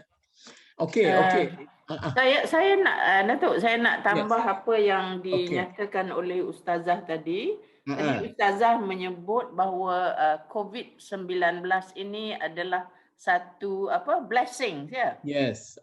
So blessings in disguise. Boleh jugalah dikatakan begitu, kerana akibat daripada COVID ini kita sudah mula bekerja misalnya dengan cara baru, norma baru, iaitu misalnya online. Sudah setahun misalnya kelas di universiti, di institusi lain, tinggi lain menggunakan cara online. Jadi maksudnya apa? Maksudnya dia memaksa orang-orang yang mungkin yang sudah yang lebih tua, yang pada awalnya tidak biasa dengan teknologi baru. Jadi kita kena belajar memahami, menggunakan teknologi digital ini. Yang kedua, dia juga itu blessing lah. Tapi bagi saya ada juga perkara yang curse lah, bukan blessing. Iaitu pengalaman saya mengajar dah setahun lebih dah melalui online. Jadi saya rasa kita sedang menuju kepada satu era ataupun satu masyarakat yang saya sebutkan sebagai dehumanization. Artinya keadaan, sikap, kemanusiaan itu sudah berkurangan kerana kita betul-betul bergantung kepada teknologi, kepada gadgets. Jadi tak boleh jumpa kawan, tidak boleh berbincang. Jadi bagi saya itulah yang saya rasa tertekan. Jadi ini juga mungkin dirasai oleh wanita. Tadi kan kita sebut mengenai wanita rasa tertekan. Saya rasa itulah. Kalau pada kebiasaan, bila ada stres ke sikit, kita boleh keluar, jumpa kawan-kawan, berbincang. Jadi ini saya rasa, jadi dia ada dua perkara lah. Blessing pun ya, tapi di masa yang sama ada sesuatu yang tidak menyenangkan. Dan secara kerasnya saya sebut sebagai menuju kepada satu tamadun yang dehumanized, yang dikawal oleh gadgets, oleh teknologi. Sepatutnya tidak begitu kan. Yang kedua, tadi kan kita duduk bincang tentang rogol, mangsa perang wanita dan lain-lain. Saya bekerja dengan institusi ketenteraan di maktab tentera. Jadi kadang-kadang saya seorang saja wanita dalam mungkin 100 itu sebagai guru. Mereka kebanyakannya lelaki dalam tentera ini. Apa yang saya perhatikan, kalau angkatan tentera lah, bukan saja angkatan tentera Malaysia, mereka melalui disiplin dan juga pengajaran mengenai macam mana nak bukan saja adab berperang tapi nak address, nak berinteraksi dengan orang lain, juga dengan wanita. Misalnya kalau di universiti lain biasa, saya tidak dipanggil. Misal kalau orang tentera, apa pun pangkat wanita itu dia mesti sebutnya ma'am. Puan. Puan. Sama mereka pun ma'am, yes ma'am, yes sir. Jadi mereka sudah biasa dengan menghormati wanita ini. Tetapi apa yang kita sebutkan dalam kes rogol di medan perang, so mungkin itu adalah akibat selain daripada yang terancang itulah, dan yang terancang itu bagi saya tak boleh blame mereka. Rancangan datang dari orang atas lah. Tapi bila kita sebut kelakuan secara rambang ini mungkin dari segi stres. Stres, ya? Stres. Berperang adalah stressful. Banyak stres. Jadi dan ialah ada perasaan tadi kita kata nak menjatuhkan air muka, maruah keluarga ataupun negara itu. Tapi juga dari segi praktik saya tengok misalnya dalam perang Vietnam. Dalam perang Vietnam itu banyak wanita yang menyertai dalam perang tetapi bukan sebagai kombatan. Artinya bukan berperang. Mereka ini masuk join perang tu sebagai apa kita panggil nurse, jururawat, nak merawat orang yang ini, sebagai tukang masak, dan juga penghibur. Penghibur artinya mereka menyanyi. Ini. Jadi pihak musuh apabila mereka mendera wanita ini, maka dengan sendirinya kekuatan bukan saja moral tetapi dari segi praktiknya dalam batalion ataupun regimen itu akan berkurangan. Wanita itu mungkin dia kata, oh aku tidak boleh lagi berada dalam perang ini, nak balik lah. Tak tahan. Jadi saya rasa pokoknya pelajaran atau pengajaran itu sudah diberi, samalah dengan ustaz ataupun ulama ni, dia sudah tahu pengajaran. Mungkin cara penyampaian ulama tu tak berapa berkesan kot. Monolog. Tak tahu dia lah. Ulama ni memilih dia punya metod monolog. Dia kurang berdialog gitu kan. Tapi tak apalah, kita cuba kita buat satu kesimpulan ringkas lah. Jadi segala, bukan kesimpulan forum lagi ni, kesimpulan tentang persoalan tadi. Mana segala yang berlaku ni, apakah kerana kelemahan wanita itu sendiri, ataupun kerana ada sikap atau misalnya diskriminasi daripada kalangan laki-laki misalnya, yang itu kita katakan masuk dalam persoalan macam-macam lah. Kita cuba buat kesimpulan sikit sebab saya nak beralih kepada persoalan lain. Ginilah Datuk, saya rasa kelemahan itu, okey, pertama mungkin kelemahan dari segi fizikal. Dia seorang wanita, Allah jadikan dia dari segi fizikalnya berbeza daripada lelaki, ya. Jadi itu kita boleh tengok kelemahan. Jadi kalau orang lelaki itu lebih kuat, lebih garang, mendera, memukul wanita, jadi dari segi fizikalnya dia mungkin tidak boleh membalas ataupun melawan. Yang kedua, kelemahan itu saya rasa juga timbul daripada budaya. Ya, budaya masyarakat ataupun kalau nak politik, budaya politik yang tidak meletakkan wanita pada tahap yang sebenarnya. Saya sering baca dan dengar orang kata, Islam meletakkan wanita itu pada satu tahap yang tinggi. Tapi maksud tinggi itu bagaimana, itu saya mungkin ustazah lah boleh jawab. Kenapa dalam hidup realitinya tidak berlaku? Mana salah?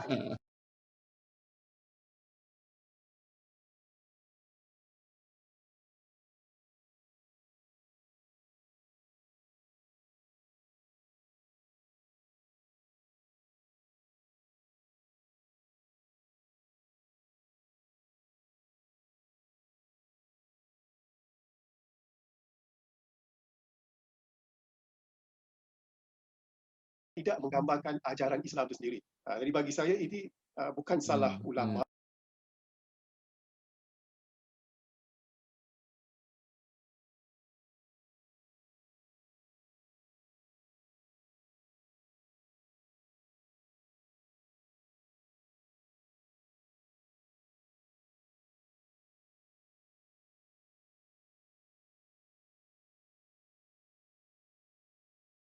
Jadi mungkin nak dikaitkan dengan budaya yang dikatakan memang dah sepati dengan kita. Seperti kata Prof Azizah tadi, political correctness tu tak ada. Bila Prof Azizah sebut Governor Cuomo tu sekarang, dia akan hampir-hampir nak letak jawatan ni. Walaupun tuduhan tu belum dibuktikan betul, tapi kan tuduhan itu adalah kerana amat sensitif sekali, maka dikatakan bahawa Cuomo itu berada dalam tekanan sekali. Dalam gangguan seksual wanita ni, Prof Azizah, yang imunnya, yang kebalnya seorang aja, Trump. Itulah apa pun, beliau tetap akan jadi kukuh lagi. Jadi itu yang kita nak sebagai kesimpulan. Dia kebal dalam banyak hal. Okey, dalam dunia antarabangsa, apakah mengurangkan akibat buruk terhadap kaum wanita ini dalam apa saja krisis dan konflik yang ada? Ada tak ada? Tok Mut, saya kalau bagi saya laluan, memang ada Tok Mut, kalau khususnya untuk COVID-19 di mana UNICEF dia telah melaporkan pada September tahun lepas, November tahun lepas, dia telah keupayaan negara kita sendiri ini untuk membantras apa yang dipanggil sebagai domestic violence. Dan mereka mendapati bahawa pegawai-pegawai yang mengangkat telefon ini adalah pegawai yang kurang terlatih untuk membantu memberikan bimbingan kepada mangsa. Dan akhirnya mereka hendak mengajarlah kan cara macam mana nak bagi training, tapi sebab PKP jadi dia nak peruntukkan kepada kita pocket, dipanggil pocket guide lah. Okey. Tetapi problem dia masalah bahasa. Jadi sebab benda tu dalam bahasa Inggeris. Jadi kita tak mampu untuk membuat persediaan. Jadi diorang terpaksa fokus kepada macam mana nak translate, macam mana nak boleh difahami, kemudian nak diaplikasikan menurut budaya dan sebagainya. Dan seterusnya Datuk, saya tertarik dengan apa yang Dr. Azmi sebut tadi, budaya. Antara budaya ini yang memang sangat penting adalah budaya yang kita kena terapkan, budaya ilmu, Datuk. Kalau kita lihat orang-orang yang berjaya, negara-negara yang berjaya, mereka baca buku tu setahun sampai 50 buah buku. Kalau di Malaysia, setakat rasanya beberapa tahun yang lepas, 2014 rasanya, kajian dia tunjukkan rakyat Malaysia ini baca buku, alhamdulillah lah, dalam 12-14 buah buku setahun. Tapi mungkin itu kita tumpang pelajar-pelajar universiti, profesor-profesor yang buat kajian kan. Tapi yang kita yang biasa ini kita tidak membaca. Jadi budaya membaca itu dahlah jauh. Kemudian nak beramal lagi lah jauh. Jadi kita kena kembali balik kepada bagaimana kita nak memasakkan ataupun memupuk cintakan ilmu, rasa seronok pada ilmu. Dan hakikatnya Datuk, kalau kita tengok statistik harta yang tidak dituntut di negara kita, dia mencecah sampai 70 bilion. Dan itu bukan nak menunjukkan betapa kayanya kita. Hakikatnya dia menunjukkan betapa jahilnya, besar, tebal jahilnya kita pada pengurusan harta.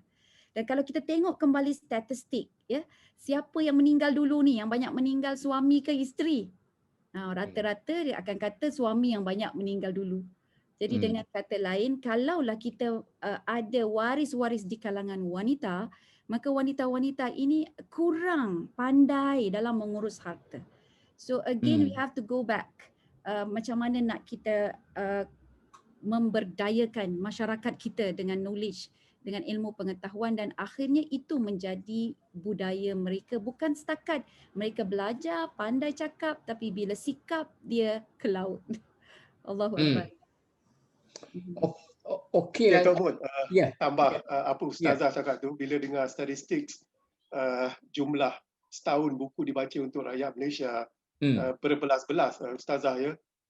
Saya rasa banyak tu. Saya ingat setengah buku ya setahun. Tapi masalahnya dalam budaya masyarakat. Okey.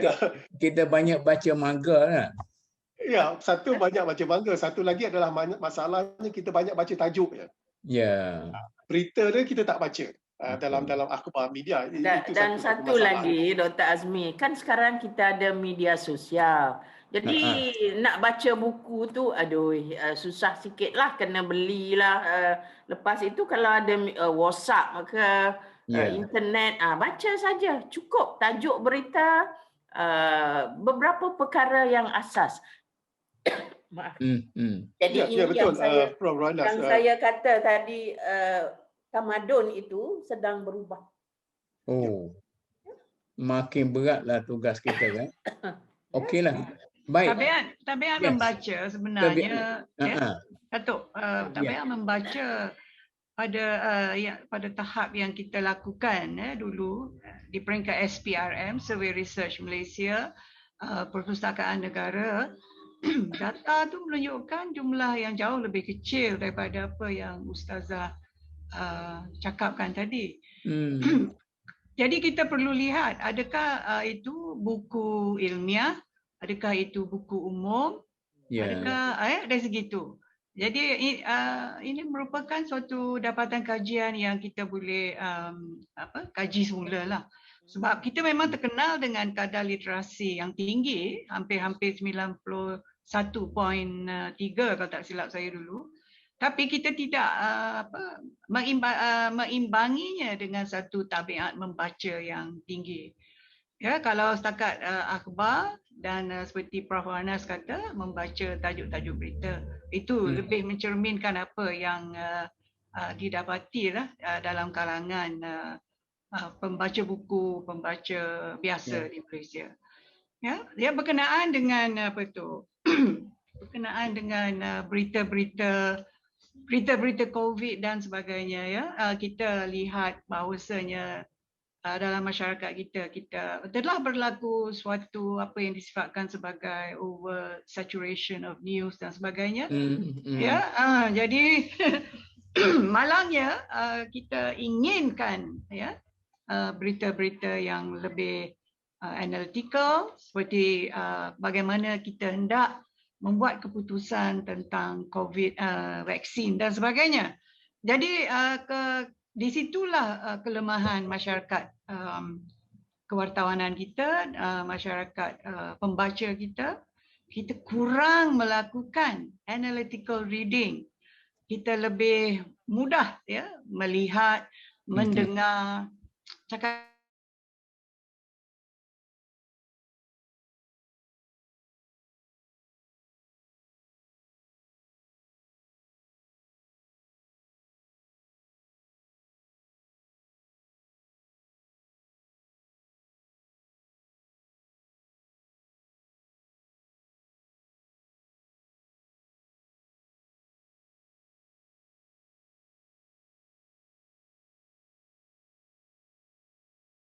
Dari luar negara lah ya.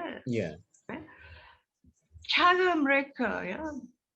mereka memberi keterangan tentang hukum hakam dan sebagainya menunjukkan bahawasanya kelemahan yang besar adalah interpretasi teks dan cara penyampaian yang boleh memujuk kita untuk menerima, memahami dengan lebih baik.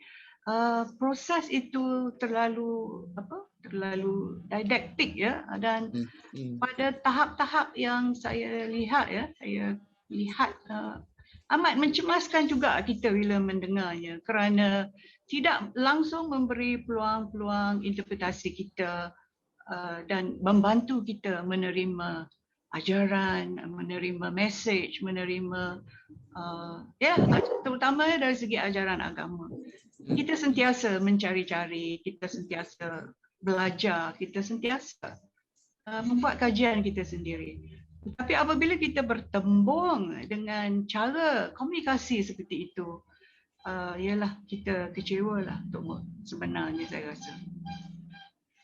Itu satu beban yang besar. Sebenarnya forum kita ni, saya sudah bermula dengan ekonomi, kemudian budaya, kemudian belia, kemudian negara, macam-macam. Satu tajuk belum sentuh, ulama.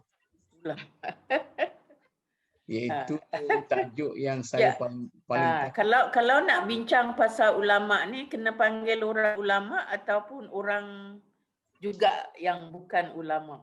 Saya rasa kena orang bukan ulama yang bincang tentang ini. Begitu kan? Ya, Ustaz Mahmud, saya nak sambung Prof Azizah cakap tadi tentang pelaporan analytical pasal COVID-19 ni. Pesan sekejap saja. Tapi sebelum tu saya tengok daripada mula sampai sekarang, Dr. Basri dia senyum tak habis senyum. Ya, betul. Dia sentiasa senyum aja. Ya. Tentang pelaporan analytical COVID-19 ni, saya lihat pelaporan oleh Tan Sri Dr. Nisham daripada hari pertama PC dia sampai ke hari ni sama aja.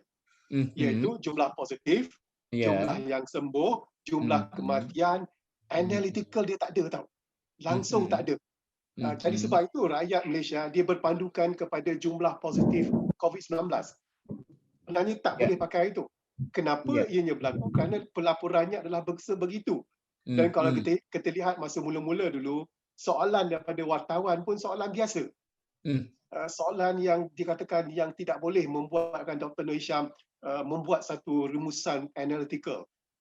Terus terang saya katakan, dah 3 minggu, 4 minggu dah, saya tak dengar laporan tu dah. Sebab buang masa. Saya baca akhbar je. Sebab pelaporannya adalah sama. Jadi itu yang pentingnya dalam pelaporan analytical, termasuk dalam COVID-19 itu. Perlu kita sampaikan kepada dia ke? Gini, Datuk, saya rasa dia sebagai DG Kementerian Kesihatan, tugasnya ialah setiap hari atau berapa kali seminggu yang ditetapkan untuk dia memberi kita panggil informasi. Jadi tugasnya adalah untuk memberikan statistik, memberikan informasi sama ada COVID ini naik, turun ataupun mendata. Jadi untuk menganalisis itu saya rasalah bukan tugas dia. Tugas itu perlu dibuat oleh misalnya para doktor ataupun orang yang arif dalam perkembangan mengenai COVID ini. Saya rasa DG Kementerian Kesihatan mungkin dia tidak ada masa untuk ini.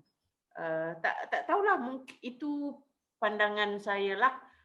Kesian juga memang dia amat berusaha Dr. Azmi untuk menyatakan, memberikan statistik kepada kita.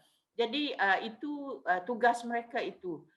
Sepatutnya orang lain yang boleh membuat satu analisis yang lebih mendalam dan lebih bukan nak kata lebih bijak, tetapi lebih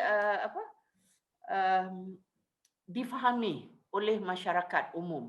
Kerana kalau analisis itu hanya mengenai statistik dan mengenai ditulis dengan jargon, ada saya baca jargon ilmu kesihatan atau kedoktoran yang bagi saya seorang biasa layman ini langsung tidak faham dan tidak memberi erti kepada saya. Jadi itu tugas siapa untuk menganalisis itu? Wartawan? Tugas media wartawan ni.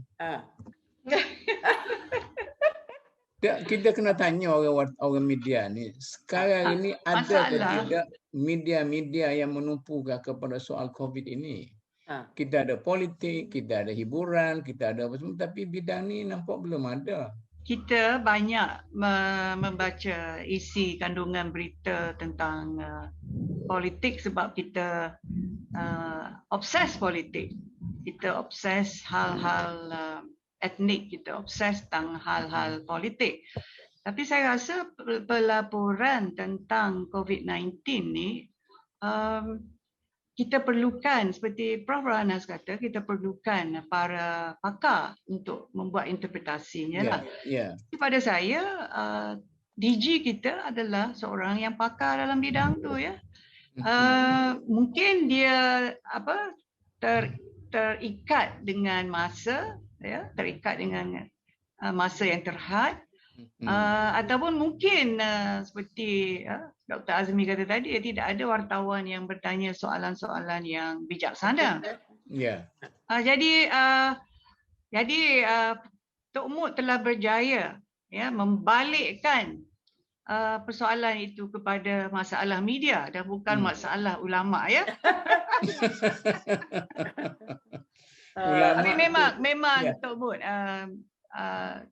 kita mengakui bahawasanya tahap pelaporan, tahap analytical ataupun tahap yang memberi kesan komunikasi yang lebih efektif masih lagi merupakan sesuatu yang diidam-idamkan oleh semua orang lah di Malaysia.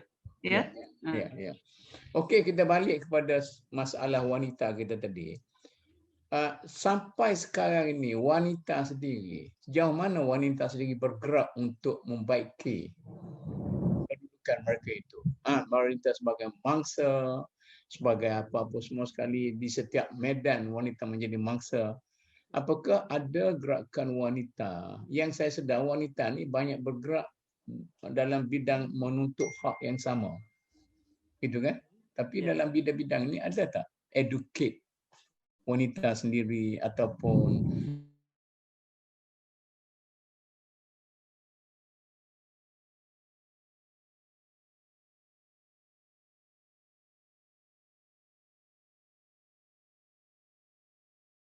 Nabi itu cukup. Nabi kata wanita itu sama seperti tulang rusuk. Yang paling hebat, paling bengkok. Kalau nak dibetulkan, patah. Kalau tidak dibetulkan, bengkok. Maknanya, ini kesimpulan saya bila saya bincang dengan isteri pada Datuk Taib Mahmud ni dulu yang orang, dia kata ini adalah satu bidalan yang menunjukkan bahawa orang lelaki perlu menerima seada-adanya wanita itu. Macam mana tak? Begini Datuk, mengenai gerakan itu memang ada di seluruh dunia dan juga di Malaysia. Seperti mana Datuk sebut tadi, gerakan misalnya menuntut hak persamaan. Memang ada. Dan juga gerakan-gerakan yang dibentuk atau ditubuhkan untuk memperbaiki ekonomi wanita. Itu memang kita biasa dengar. Jadi ada. Dan satu lagi, kalau kita tengok di Malaysia ini, saya tak tahulah sekarang, tapi kalau sebelum ini, statistik menunjukkan bahawa di universiti pelajar wanita paling ramai ataupun lebih mengatasi pelajar lelaki. Jadi hasilnya apa? Adakah mereka ini apabila sudah tamat belajar akan keluar membawa ilmu dan juga memberi pengajaran, pendidikan kepada masyarakatnya dalam bidang masing-masing. Jadi saya rasa ini juga satu gerakan yang tidak formal. Yang formal itu ada dalam bentuk NGO. Kita ada Kementerian Wanita, apa nama tu? Malangnya. Kementerian Wanita dan Keluarga. Saya mencelah malangnya. Tak ada Kementerian Lelaki ya, Dr. Azmi nanti dia akan. Jadi memang sudah ada dari segi frameworknya, kerangkanya, dari segi formalnya, dari segi non formal pun ada.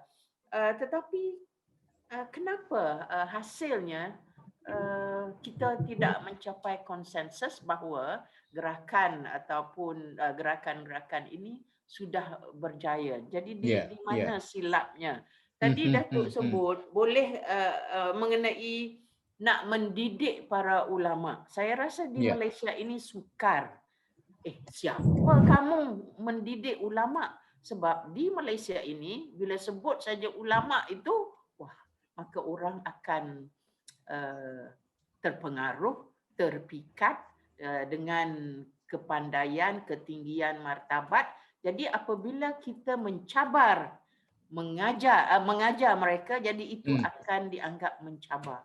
Jadi saya rasa balik kepada budaya kita, budaya masyarakat itu, supaya belajar mengiktiraf hak wanita dan juga belajar berfikir bahawa ulama pun ada kelemahannya. Itulah pandangan saya. Kalau saya kata, sekejap. Sebab dalam nak dikaitkan wanita dengan konflik peperangan ini, Majlis Keselamatan telah mengeluarkan 6 resolusi. Resolusi itu untuk melindungkan wanita ketika peperangan konflik. Dalam masalah 6 resolusi ini, Malaysia tak ada masalah untuk menerimanya kerana kita tidak terlibat dalam konflik secara langsung. Tapi dalam Konvensyen Pertubuhan Bangsa-Bangsa Bersatu tentang Hak Asasi Manusia, dia ada 12 semuanya. Yang kita dah ratifikasi cuma 3 je. Betul. Yang 9 lagi kita belum ratifikasi. Yang satu convention adalah mengenai hak sama kepada wanita dan kanak-kanak. Kita belum ratifikasi lagi. Ataupun yang lebih kita kenal lagi 3 tahun lepas adalah Convention ICERT yang di mana ada demonstrasi di Kuala Lumpur baru-baru ni. Masalahnya ICERT ni dia kumpulkan hak asasi sekaligus, iaitu wanita, kanak-kanak dan juga semua minoriti. Jadi itu masalahnya yang kita tak boleh terima ratifikasi itu. Ya, silakan. Okey, sebelum mungkin ada saya nak tanya Ustazah lagi. Ada nak bagi sikit sebanyak? Kita nak buat kesimpulan dulu ni. Okey, saya sebenarnya adalah hubungan dengan satu organisasi ni, Datuk, nama dia WAFIC, The International Women's Alliance for Family Institution and Quality Education. Yang co-chairperson dia adalah Profesor Madya Dr. Rafidah Hanim Mokhtar. Dia memang memperjuangkanlah tentang hak-hak wanita dan sebagainya. Jadi cuma saya rasa benda ini tidak disebarluaskan. Mungkin kerana kalau kita lihat wanita-wanita sendiri secara peribadi yang saya berhubung dengan mereka yang menjadi mangsa, dia tak nak buat laporan. Jadi kita kata pergilah buat laporan, dan mungkin antara salah satu daripada ironinya adalah dia dengar dia kata dia mesti kena redha, ini datang daripada Allah, so jadi walaupun kita desak dia supaya pergi buat laporan, dia kata tak apa Ustazah, saya nak pertahankan rumah tangga saya. So itu dah pilihan dia. Ramai yang macam ni, Datuk. Dan kita lihat sebenarnya wanita tu yang perlu kena lebih dididik dan lebih berani untuk kehadapan, untuk membantah apa juga bentuk kezaliman yang berlaku terhadap diri dia. Sebab dia sanggup menerima, rasa kata okey ini memang telah ditakdirkan, kan. Jadi itu yang sangat mengecewakan saya lah. Okey, itu yang pertama. Kemudian yang kedua, apabila kita bincang berkenaan dengan ulama ni, saya suka apa yang Datuk Zudi sebut tadi. Pendakwah dengan ulama dia berbeza. Jadi ulama ini dia memang kita tahu mereka mempunyai ilmu yang sangat tinggi. Tapi yang banyak buat masalah ini adalah pendakwah yang Rohanas daripada ulama itu kepada masyarakat. Saya dengar. Bukan ulama. Okay, alright. Ya, banyak duk kacau ayam, berkacar ayam tu pendakwah atau okey. Okey, terima. Betul. Sebab tu saya kata belum lagi saya berani nak buka satu forum ulama. Susah lagi ni. Faham, saya faham. Okey, faham. Okey. Itulah dia. Okey, ada apa pertambahan lagi? Sebelum kita tutup, walaupun ada satu soalan yang saya rasa tak puas hati kita tanya, iaitu tentang perjuangan wanita sendiri dalam negara kita ini, sama ada lebih bersifat emosi atau lebih rasional. Boleh kita bagi sikit-sikit ni sebelum kita simpul? Okey, Datuk. Ya. Dalam sesi perbincangan saya dengan wanita Yemeni dengan wanita Rohingya, hampir 100% mereka mengatakan bahawasanya mereka cukup meminati wanita Melayu. Ya. Okey. Mereka mengatakan bahawasanya mereka ingin menjadi wanita Melayu. So, saya tanya, of course kita akan tanyalah apakah sebab-sebabnya. Bebas untuk memilih pekerjaan. Bebas untuk ke universiti. Ya, bebas untuk mencari barangkali apa yang disebut oleh mereka ialah jodoh sendiri. Sebab antara wanita tersebut ada yang terpaksa lari kerana kekejaman keluarga. Bukan sahaja suami tapi juga ibu bapa dan sebagainya. Jadi mereka begitu kagum dengan kebolehan wanita Melayu. Itu menunjukkan bahawasanya dari segi polisi, dari segi pengurusan wanita dan sebagainya, kita telah mencapai satu tahap yang agak boleh dibanggakan. Itu pendapat peribadi saya. Satu lagi ialah dari segi peluang pekerjaan, dia kata sama rata, sama rata, equal opportunities untuk mendapat pekerjaan. So dari segi itu, dan mereka apabila mereka berada di sini, kumpulan-kumpulan yang membantu mereka adalah NGO Melayu wanita. Saya berdepan dengan pelbagai grup yang membuat volunteer work. Prof Rohana sendiri juga adalah ahli dalam satu grup yang membuat kerja-kerja suka bantu refugees, pelarian. Pelarian. Dan mereka ini tidak tidak diwawakan, tidak diraihkan. Tapi saya telah berjumpa dengan mereka dan kita dapatlah membuat keputusan bahawasanya dari segi hati nurani wanita NGO mereka adalah cukup mempunyai semangat menghormati apa yang disebut sebagai Prof Rohana tadi, the humanitarian side of kita. Walaupun kita bangga dengan apa yang ada di peringkat persekitaran kita sebagai wanita Islam Melayu, tapi kita masih lagi berupaya membantu, memberi pertolongan tanpa membebankan pihak-pihak berwajib lah. Sendiri cari, sendiri buat. Dan itu saya saksikan dengan kacamata saya sendiri. Okey, Prof. Okey, terima kasih. Oleh kerana masa sudah suntuk, maka insya-Allah lah kita pilih satu masa lain lagi.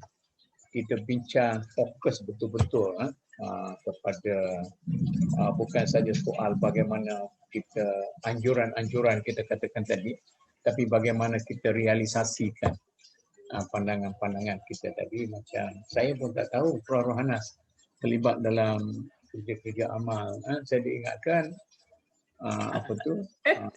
satu dua orang yang kita kenal tu Okey, kita ada bantu sekolah Rohingya. Sekolah Rohingya.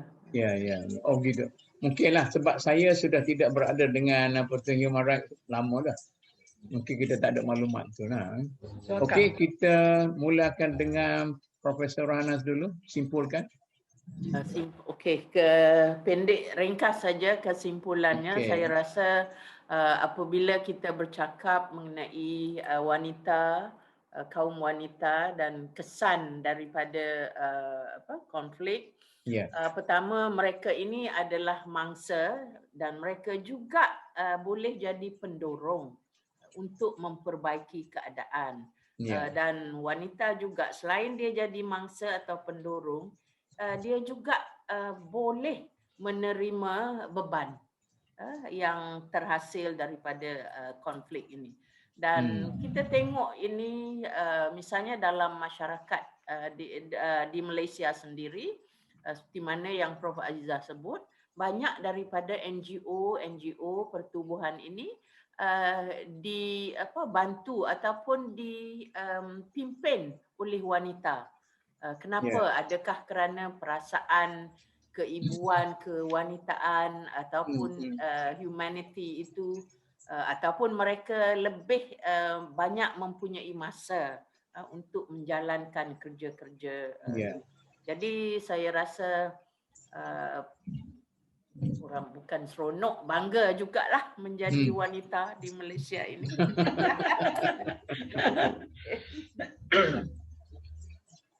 Okey, Dr. Azmi. Ya, daripada pandangan seorang lelaki, aku dengan Prof Azizah tadi, status wanita di Malaysia tak ada masalah. Bagi kita lelaki dan wanita itu adalah sama rata. Cuma ada 2-3 kumpulan yang dikatakan terlupa kadang-kadang. Sebab tu kalau kita lihat sekarang ni di TV dia ada mesej-mesej mengenai COVID-19. Dan kalau kita lihat mesej tu banyak datang daripada influencer wanita daripada lelaki.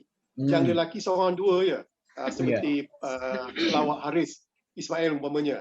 Tapi yang wanita ni banyak. Seperti gimnis Farah, Shalin sebagai bowler dan juga pelakon wanita Mira dan juga Dr. Jamilah adalah dikatakan influencer yang untuk memberi maklumat di kacamata TV. Jadi bagi saya itu adalah salah satu pengiktirafan kepada wanita sebagai influencer kalau kita nak kaitkan dengan masalah COVID-19 ni.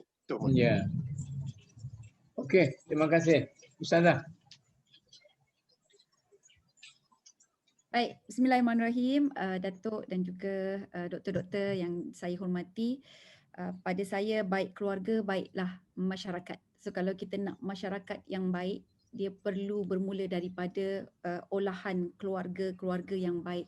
Dan hari ini kita kena bekerja lebih kuat lagi sebab banyak sangat cabaran-cabaran yang berhadapan dengan anak-anak kita, sama ada lelaki ataupun perempuan, dan cabaran itu boleh menjadikan mereka menghormati kaum wanita ataupun menindas kaum wanita.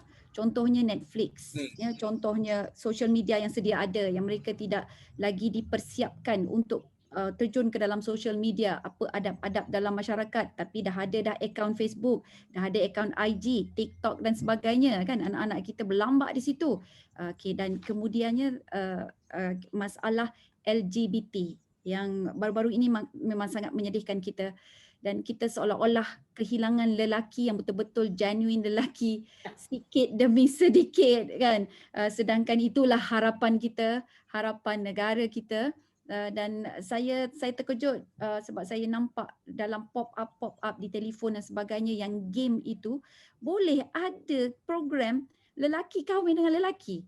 Jadi LGBT itu bukan sahaja menyerang masuk dalam rumah kita melalui Netflix, tetapi pemikiran anak-anak kita itu dijajah melalui game-game yang diorang sedang main ya.